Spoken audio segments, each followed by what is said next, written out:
Good afternoon. Welcome to the City of Urbana Arts and Culture Commission meeting, Tuesday, February 11th, 2025, beginning at 4:30 p.m. in City Hall. Our first item on the agenda today is a call to order and a roll call. Lori Fuller, Present. Alicia Rodriguez, Present. Sarah Buckman, Present. Barbara Headland, Present. Abby Harris, Present. Hannah Andreessen, Present. Xander Hazel. Here. The next item on our agenda today is the approval of minutes of our previous meeting. Do we have any discussion or vote to? Motion to approve the minutes for January 28th. I'll second. All in favor, say aye. Aye. Thank you. The ayes have it. Do we have any additions to the agenda today, Vivian? I did just have one announcement that I will make before my staff report Oh, okay. in regards to a new commissioner. Oh, good. Okay, thank you. Oh, we'll be eagerly awaiting the news. Do we have any public input today? No public input was sent in. Okay, thank you. Well, since we're about to start on the schedule. It says grant presentations, but I don't see our presenters here yet, so we might have to just rearrange a little bit. Start with your staff report and then maybe have to put it on pause if they come up, if they show up.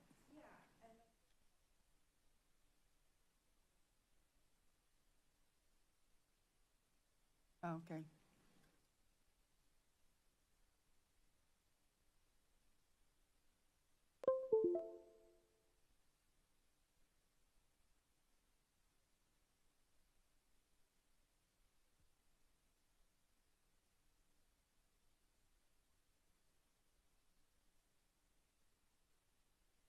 So I don't have very much to share, but in regards to our new commissioner, Robert White, some of you might be familiar with Robert. He works for Experience Champaign-Urbana, and he applied, sent in an application, really excited and a passionate resident of Urbana, and has kind of kept an eye on the Arts Commission and what we're doing.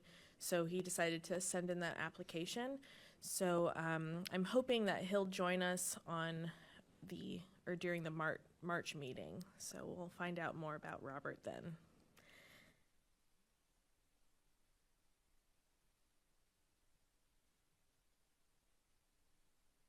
Right. I just wanted to start off this report with the arts grants information. We have the Urbana Arts Grants will be open. The applications will close on March 31st. We have 3 workshops. The first one coming up this month on February 19th, and that's going to be an overview sort of webinar in the evening, and then there will be 2 other sessions that people can come to learn more about the grants, ask questions, just bring their computers.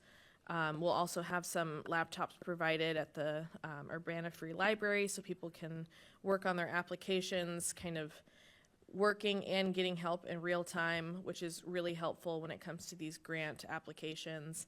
And then sort of closer to the end of March, I'll have a day dedicated or a morning dedicated to sessions that are one-on-one that people can come and ask sort of last-minute questions or get some feedback that's a little bit more personal one-on-one. So here's sort of just that information about the grant cycle overview webinar.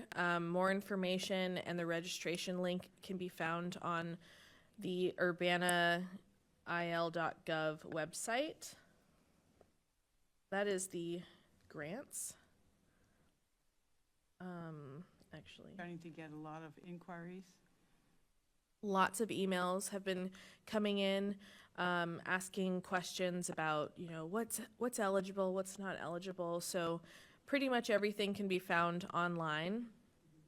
The guidelines are up for 2025, and sort of the layout, the breakdown of the tier categories. So that's all on the website. Just sort of, oops, I think I meant to go back and ask Sarah if you wanted to give any sort of updates on Poet Laureate. Not right now, because I Yeah. think we still have some contracts, but there was a jury that looked at, we got a lot of great applicants for the Urbana Poet Laureate, and so they're still in the beginning stages, so we'll have an announcement soon.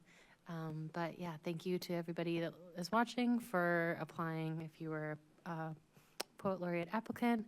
And yeah, and thank you to all of our jurors for reviewing all of the applications. And then probably by next meeting, we'll have officially announced it. Thank you. I have some updates regarding some 40 North activities. So the Murals on Glass program, which is the window display program that we have with 40 North, that submission is open. That call for submissions is open. And I believe that's on their website, the 40 North website. So the two locations, the new areas that we're going to be installing artwork are both attached to Lincoln Square Mall. The first location is sort of that main atrium. Right over there. Yep, just across the street. The main atrium that people will go into, I think that's the south entrance. And so these really awesome doors that are windows barely ever get opened up all the way. So it's a great location to have art displayed, as well as the east entrance, sort of close between Amara and Common Grounds. There's going to be artwork that's going to be installed there too. So pretty exciting. And once we get submissions in, and we'll go through those and bring them to you guys, and we'll get to choose some more art for that. Lunar New Year, the celebration that sort of different partners in Urbana and Champaign have come together to do this celebration. That calendar sort of event thing ended today, with our last event being the Kuroshio and Postmark events on Saturday. So I just wanted to share a little bit about that. This was the event with Jason Finkelman, Joy Yang, and Kavi Naidu doing some sort of a exploration of sound inspired by Lunar New Year. And I know Mark Anthony was there, and Barbara came to that show, and it was a really great time at Gallery Art Bar. They did 2 sets of really interesting, sort of experimental, improvisational music. And a lot of people came out, and it was a really great turnout. And I think that the community is sort of really eager to grow Lunar New Year each year, and it's pretty exciting to be a part of that. Program at Krannert Center last Huge. week. Mm-hmm. Started out with the youth orchestra and then went on to dance and everything. It was really very packed. Yeah. Great hall looked filled. And last year, the Lunar New Year celebration, like the big one, was at the Phillips Rec Center, and that was pretty packed and bumping as well. So I think that they sort of needed a bigger venue to do sort of that big cultural event. Next, what I wanted to do was just kind of go through and do a Urbana Arts grant update for fiscal year 24. This is sort of a new thing for us. So instead of the grantees coming in and giving their 5 to 10 minute presentations, it's optional for them. So I received reports from Rose Bowl and also from Tara Jaggers, who did Big Hug Urbana. So this is sort of what Rose Bowl had to say, just as some information to share. The aftermarket focused on programming Saturday afternoon events, which occurred outdoors in the parking lot patio of Rose Bowl Tavern. This program consisted of 26 Saturday events during May through October of 2024. There was an average of 100 plus people per Saturday, which was an increase from last year and years previous. Goals met during this period included presenting a majority of performances with accessible times and outdoor space. All events were free. They continued to collaborate with Girls Rock CU, CU Folk and Roots, and the Up Center. And they continued to create a welcoming, lively, and energetic community event series in downtown Urbana. So that's what Rose Bowl had to say. And I know that they really are really grateful for getting that grant for the aftermarket. The next grantee who submitted their reports was Tara Jaggers, who proposed the Big Hug Urbana community mural. Big Hug Urbana was a free, publicly accessible, interactive, and collaborative painting project held on August 24th at Urbana's Market at the Square. We brought together over 100 participants for an early morning painting. Individually, each painter worked on a small tile that was then affixed to a big grid, like a puzzle piece. The mural came together in real time over the course of 4 hours. So that is the mural. And I think that right now it's in Lincoln Square Mall, so you can kind of check it out up close and personal. But these grantees both completed their reports. Wanted to check to see if Ricardo was here. Okay, so I'll wait on that. Just some upcoming events and opportunities. Tomorrow, the CU BIPOC Artist Collective is meeting for a year in review to talk to people about just reflecting on the past year and planning for the future in terms of programming. And that's going to be at the Champaign Public Library tomorrow at 6 to 7:30.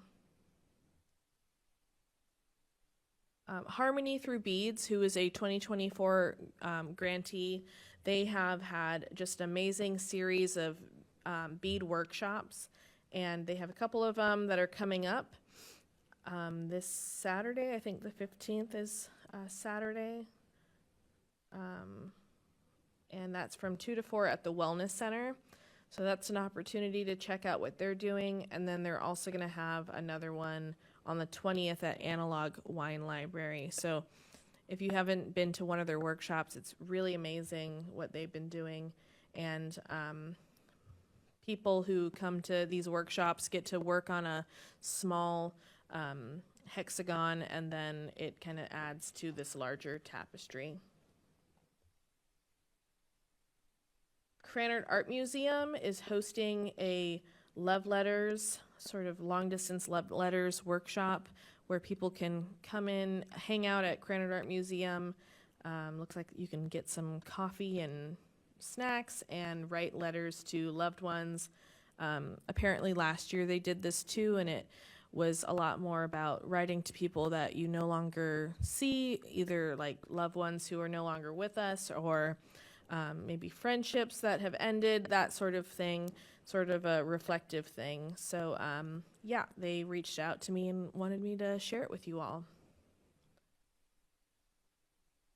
And also, there is an exhibit happening at Analog throughout all of February, and it's Fiber February, run by Brittany Hayen, who does needle punch work.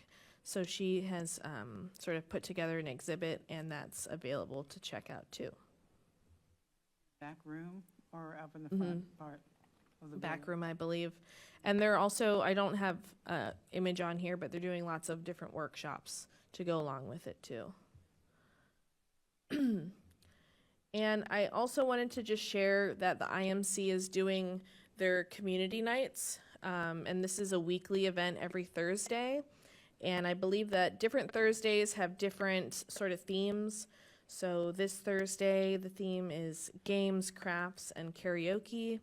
I personally have gone to a few of these, if I haven't shared with you all before, but It's super fun. A lot of different groups will show up just knitting while they're singing karaoke, or just kind of hanging out and watching other people paint and that sort of thing. So it's pretty cool. And that's all I have. Does anyone else have any opportunities, events that they want to share?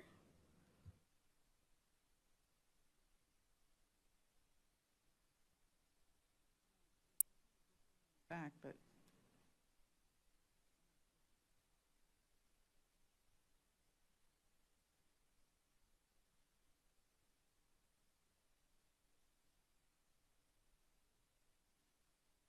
oh, okay.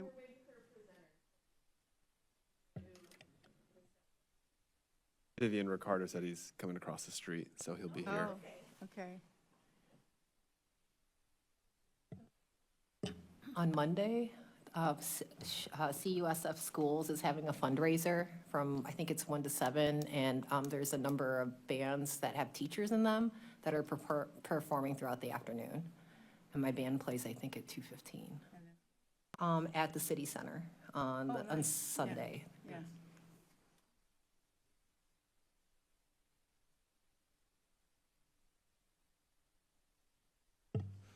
I believe also the Common Ground Co-op has an art gallery reception coming up. I did not know how to say her name, so I was hoping you would chime in with it. Kathy Misek? Yeah, Misek? sorry about that. Yeah, That's Kathy all right. Misek has Misek. a new installation at the co-op. And on Thursday, the 20th, from 4 to 6, we'll have light refreshments, wine tastings, food, charcuterie, that kind of thing. So feel free to stop by. And then Kathy, all of her artwork is for sale. And I think she'll also be bringing additional work. So stop by on Thursday. Thanks. Sure.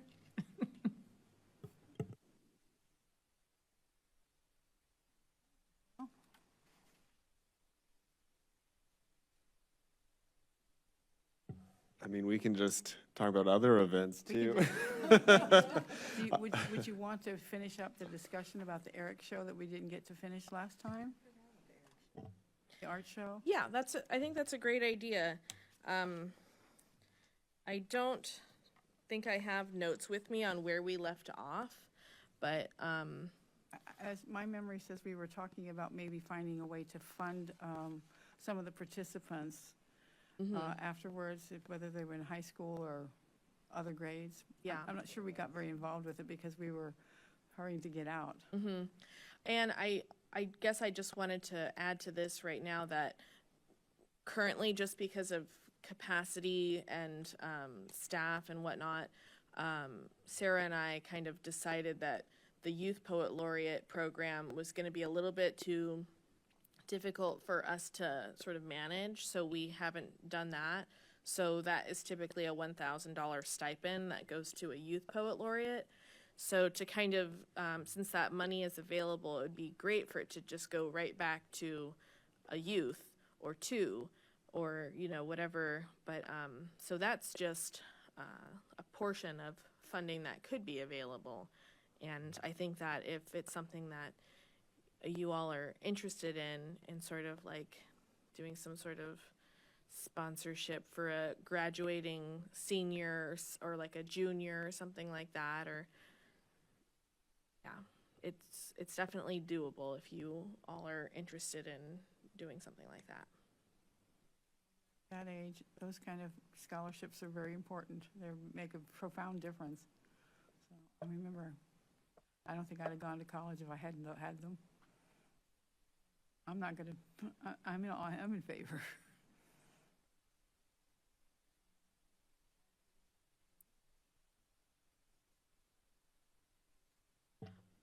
And I just want to say that I think that I definitely added Eric's show just because that's just already a showcase of high school work. And they're already, like, those high school students are coming to their opening reception with their families and bringing people there. So it's one of those things where it's really hard scheduling wise to, if you're not in the school system, to like work with students. So this could be a really, a great way to sort of support their show that they're already doing, and then sort of have a extra award or something, but that's just an idea. Well, I'm And I sure, also know that there's at the Link Gallery on campus, that they're usually at the end of the spring semester, that there's also some kind of high school show too. Okay.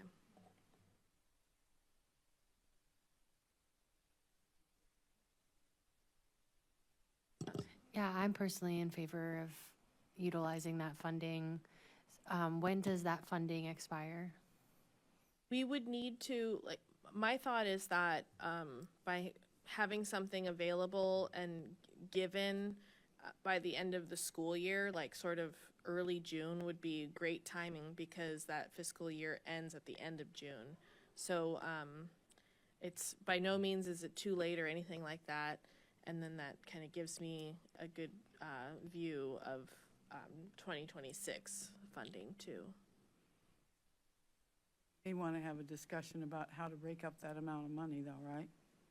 It's All- there. All for one person, or should we divide Oh, it up oh, between breaking it up. finalists? Like Mhm. first, second place, third place, whatever. Yeah. Whatever we feel's the best use of the money, perhaps, but maybe we have Yeah.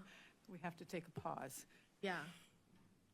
Or do you want to keep this discussion going at I this mean, point? I think that if you guys are on the same page, or if someone wants to maybe kind of motion an idea, I'm not sure.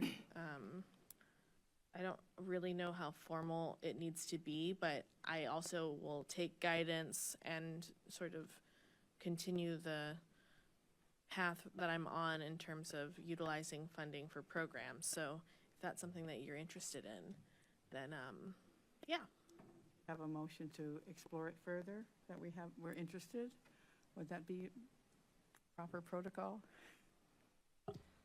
One thing I wonder is because the funding was used for like Urbana arts and culture, I wonder if we could do our own funding, since Eric Schroeder is usually 40 North, or I know we do collaborations with 40 North, but I wonder if the funding could be our own special funding for youth, rather than it being just funding another program. Not that I love everything that they're doing for the Eric Show too, Yep. so. That's really Dale and Pat. Oh, that's not her first name. Parents. I Hmm? think they underwrite that, don't they? No. Their son's memory? Oh, I don't think there's any money awards, if that's what you Oh, mean. really? Forty Yeah. North said that there Yeah. used to be, but there isn't. Yeah, there's not There anymore. isn't funding for Yeah. awards anymore for that. And I mean, like what Sarah's saying, this could kind of look like it could be an application that's sort of sent to art teachers at maybe the middle school and the high school or something, and then maybe they can sort of submit or work with the student to submit some sort of portfolio or something like that, and then you guys could look at it and they could come here or something like that. So that could be really cool also. Like an artist in residency program, that we could have artists apply and maybe submit proposals for the high school, middle school. Like for like an artist in residency that's a high school student, or No, it'd be an artist, like a local artist that, maybe it's music, maybe it's performance, maybe it's a multimedia that would come to the high school and, kind of like what they have, like right now at the Urbana Library with the storytelling. I mean, I think that'd be a great like arts grant that any of those teachers are totally capable of applying to and have done some applications in the past for art in schools. Yeah, the Schools Foundation does that Mm-hmm. too, because I serve on their committee. Yeah, so I think this would be a different thing where it's very much just like, I mean, the idea was just like an honorarium, a stipend, Help them cover supplies, for example, all the materials that they have to use to Yeah. create the entry.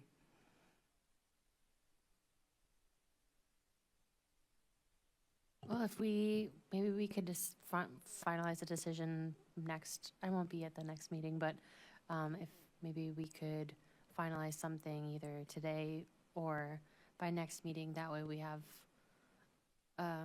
if we finalize things in March, we'd probably have a month or so to get applications going for whatever, and that way the money is used and submitted by June. Yeah. Well, I don't know if Sarah, if you would want to write a proposal, or I could do some sort of proposal, and then I could bring it back to you all next meeting, and then maybe have like one option, and then you guys can take a look at it and see what you think.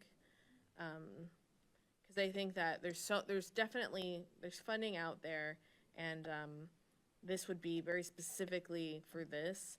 And I know that we have some new people on the commission, and we're about to get a new person on the commission. So it'd be great to also maybe do a presentation of all the programs that we do, because sometimes it's like, oh, why are we adding this when maybe there's that or whatever. So it would be good to get on the same page as to what we're already doing, and then talk about it then. Are there any local businesses or like civic clubs that might be willing to help sponsor a gift like that? Possibly. Like, it makes me wonder, maybe Art Coop, having supplies, we could maybe work with them. Because they have a gallery, maybe that person can have a display in their Yep. gallery as well, The as part Park of their District. prize. Park District has classes, Or in your Springer gallery. Cultural Center has classes, maybe they would, might need to just think more on what you guys want, I guess, so. Some gifts don't necessarily have to be financial, but they can give them exposure and opportunities that would be welcome, I would think. Like we share with sometimes the have exhibits over at the library too. I think there's maybe a lot of possibilities we hadn't thought about. Yeah. But now we can. Definitely. Right. Well, we can continue that. Yeah, so I think that if someone wants to, this is something you would want to make a motion towards, is continuing the conversation to kind of look at a proposal together. Have a motion to continue the discussion and explore the ideas further?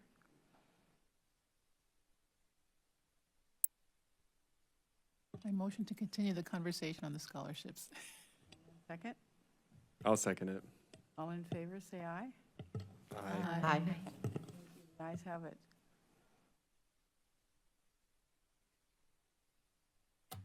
Shall we move on to our presentation? Yes. Right. And do you have a USB, or do you have any sort of? I don't. Okay, that's fine.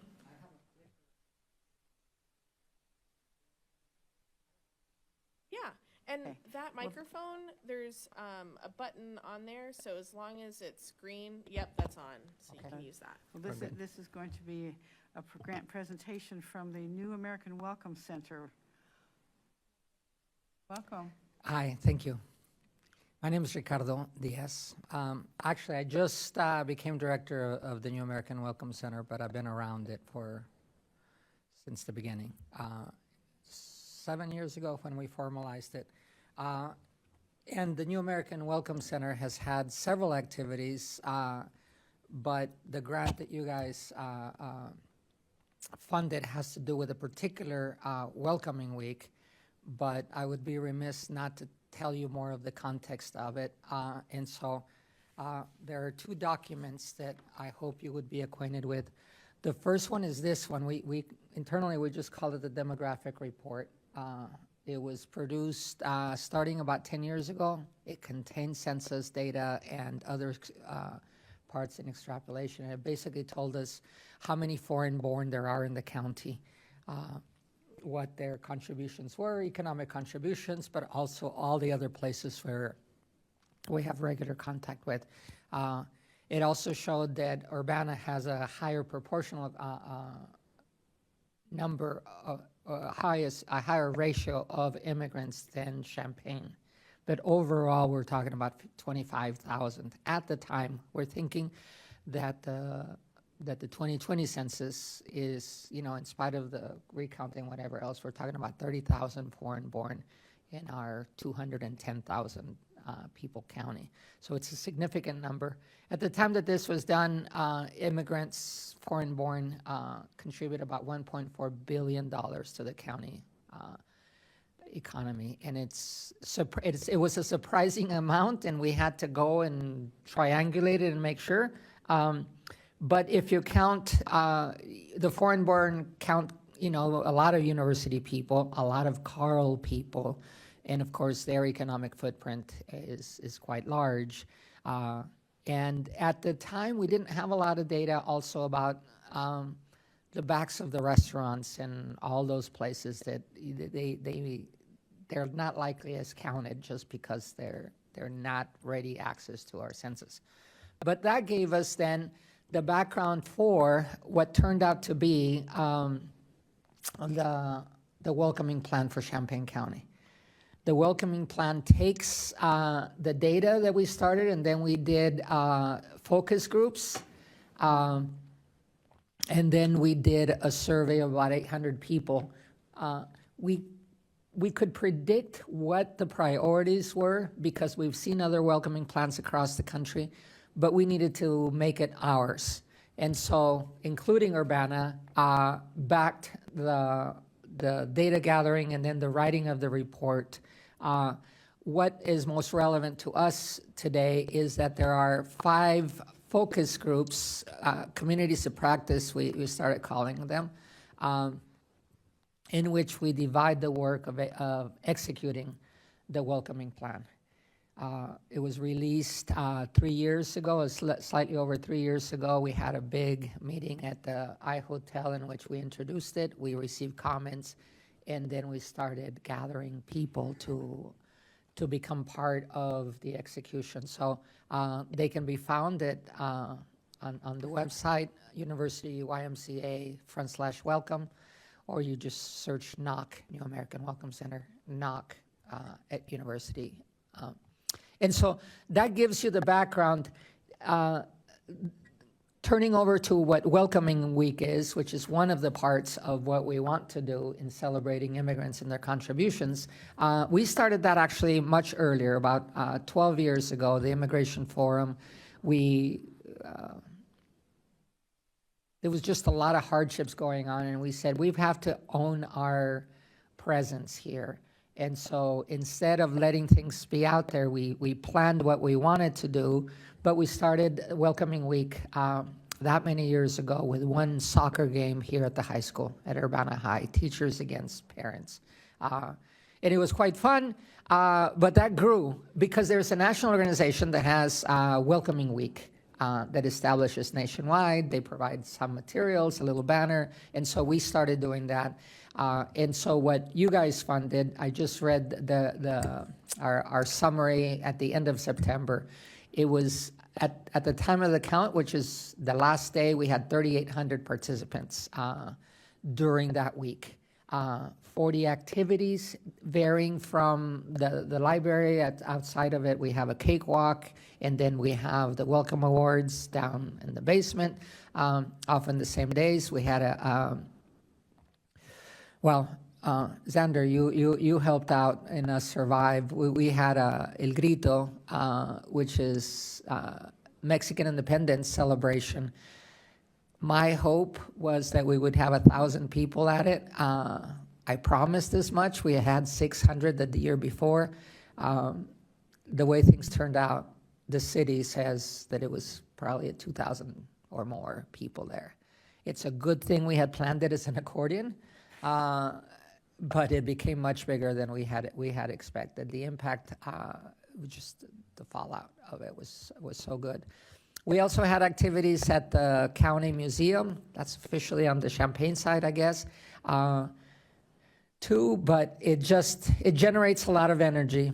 By now, many of the agencies, not-for-profits of the area, will sponsor their own event. We try to pair it with an ethnic group, whether it's a Chinese activity and building, in this case, building a little motor that the kids loved. Sometimes it's food related. It's trying to show the variety of people that are in the community. And so the agency is already serving the foreign-born. What we get requested from is how do we integrate them? How do we get more to come to our services? And so Welcoming Week for us serves as an overlap of common interest. Usually the immigrant and their families want to show off dress, food, whatever they have. And if we can pair it with a hosting site, then they get used to that. I remember Anita Purves was a classic example. Having an outdoor activity outside, it uses up the kid area, and then people realize that there's a beautiful place where they can do nature walks and that kind of activity. So anyway,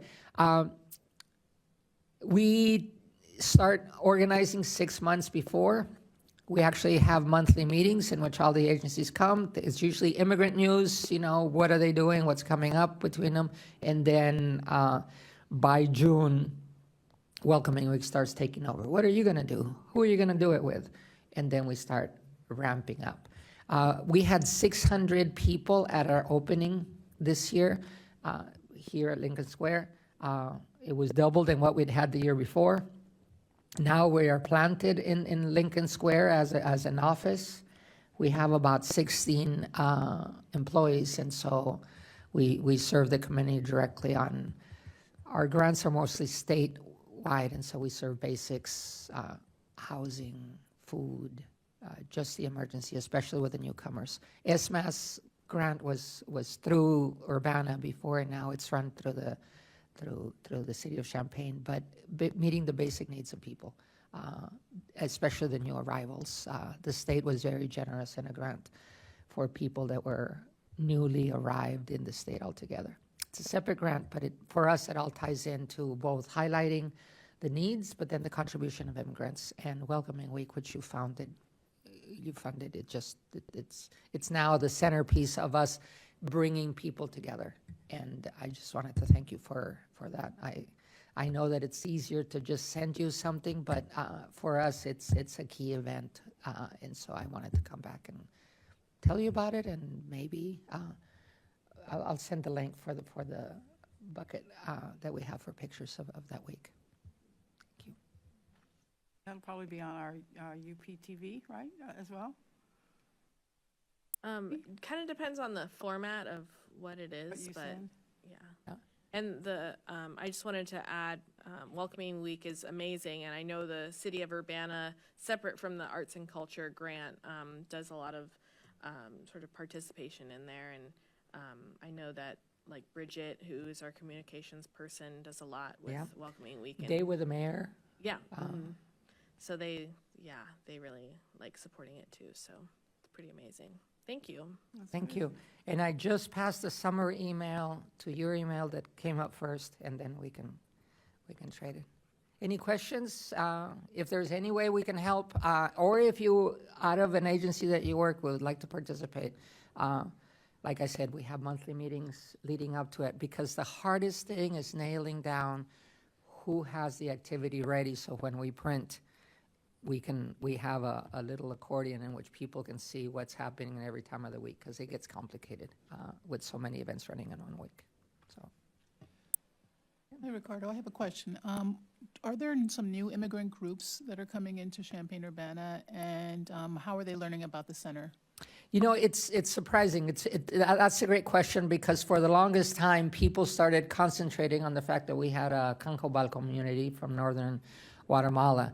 It turns out now they're the old, they're ingrained. We took 2 years to train them how to interpret through just the umph of Professor Maldonado on campus. But now we even have an instructor of Cancobal on campus that's starting this summer. But the Congolese and the Cancobal are now pretty well settled, integrated. We have, they are the bulk of our clients, if you will, because they're still getting in. The one group that is, it surprised me as we started getting, we have people from Angola coming in. and they're Portuguese speakers, and we were not ready for them in the sense of materials that we have to communicate. Portuguese and Spanish, there's an overlap, but it's not the same language. And certainly they're coming from a war-torn kind of situation. Recently, the Congolese, there's a big mess in their government, and so we expect more Congolese will be coming. Another group that we've just targeted, we counted 2-3 weeks ago, because I'm new, and so I get to ask all the questions, all the newbie questions. We have 11 languages in our staff. And most of our staff are somewhere in the immigration process, so they're very empathetic. And with the national smoke, because it's hard to see through it to what is real. Yes, everyone's worried. Every category of foreign-born, including naturalized, they just don't know. So the other one is actually Ukrainians. Back when the war in Ukraine started, not with this latest invasion, but when Russia invaded the Crimea, there was an exodus of people from Ukraine, ethnic Russians going to Moscow. And it just so happens that I was there in Moscow when that happened. And the number of professionals such as yourselves that said this is going to get hot started leaving Ukraine, Russian speaking. Obviously, the war over the last 2 years has gotten a separation of people fleeing war. I mean, and on the Russian side, they can't escape, but a lot of the ethnic Russians that live in the old satellite countries, and now I'm talking Tajikistan, Uzbekistan, Kazakhstan, we're getting some of them too. So pair that with Ukrainian, Chicago received about 40,000 Ukrainians at the beginning of the war, or starting at the beginning of the war. And you add that up with the other 50,000 that were shipped from the border to Chicago, that's a lot of people to absorb. So it would be natural that they started spilling out. We were ready actually for a bus back a year ago, but as it turns out, they didn't send us a bus. They just decided to keep everybody. But of course, it's a free country, so people start moving out. And so that's what we were receiving. Some of those Russian-speaking that I'm in talks right now to get a staff person that speaks Russian, because we don't have a lot of those clients. We don't have them as clients yet. And it's not a chicken and the egg. It's not because they don't want and they don't have needs. Their problem is ours. We don't have capacity. We don't have a Russian speaker on staff. So why would they come? Ricardo, I just have a question. Do you all work with the houses on campus, like the various cultural houses? Yes. And that sort of relationship, is it like a just back and forth information, or like, hey, like have Well, you... we do cultural events. Welcoming Week, they participated with us. We will often have, because we are a program of the Y, we have a constant both intern and then activities with the student groups, including the houses, because not all of the student groups are housed in the houses. So, for example, the Filipino group is sponsored by the Y directly, Filipino Student Association. So yes, we do, but not enough. During Welcoming Week, they ran a couple of events on campus that officially were not on our calendar because they didn't get themselves on the calendar. Student groups start kind of getting themselves together in August, and by then our calendar is already printed. There's another way in which we collaborate, and that brings us to today's news. Since the inauguration, all the stuff that's come out of the White House targets different groups, and the students, international students, but also affinity students that are the children of immigrants, are rightfully feeling further oppressed. And so there was a rally a week ago yesterday in the Quad, sponsored by a group of students, but, they got over 200 people to come out. And that was mostly sponsored by one group who organizes the undocumented students. Over the last month, I have learned the word undocumented. That is the program called DACA that has those young people that were brought here as children. They were registered, and then they in Illinois, they're safe for tuition if they qualify academically and all that. I had thought that, well, DACA closed, the last Trump administration closed DACA, but they couldn't rebuff. Anybody who had been registered under DACA remained, which means it doesn't legalize them, it just means that they're in the process in the limbo area. Well, as it's turned out, DACA was closed, and there's a lot of young people that are not citizens, but they are foreign-born, but they can't register as DACA for an official registration. Everybody says, why don't you do it legally? Well, because in this case, there is no other way there is no DACA, there is no way to register. So a lot of our students that are presently at U of I are undocumented. They were too young to register for the program, and now it's too late because the program is closed. Now, we expect that the administration will try to close DACA. It sunsets actually this year. But what do you do with 400,000 people that have been registered, they've been doing everything, and they're not? Kick them out? They're going to look really bad if they do that, especially because those kids are now older young adults, late 20s, and they're lawyers, they're doctors, they're everything. And it would be stupid to try to send them out because now we have also our own brain drain, if you will. So anyway, that's a particular situation. They closed off the continuation of about 250 Venezuelans. They took off TPS. They have closed off refugees. They won't be coming anymore, at least for a little while. The refugee center is greatly affected because they usually receive refugees. Asylees, people that claimed asylum as they enter the United States, and to remind everybody, it's a perfectly legal process, national and international law. They're trying to close it off. They might succeed in practice, but it'll be illegal, and which means, once again, the lawyers will be out fighting. We don't have any detention lawyers here in town. Go ahead. I just want to be aware of time. I agree. But it sounds like there's a lot of information that people can come and learn about if they wanted to stop by. We're just across the street, right behind the co-op. Mm-hmm. If you'll go through the co-op, the next door that you go into the mall, we're there right in front. And so, Well, thank you so much. I also just want to, I don't know if you are aware, but I probably have sent you an email, but the next round of arts grants are going to be open for applications in March, and I really hope that you all are able to apply again. thank you. And we probably will. We've been talking about what kind of budget do we change. This year, the expenditures that have come out at us because of the national scene is just, it drains. But yeah, we'll come back. So thank you very much for your time. Enlightening us.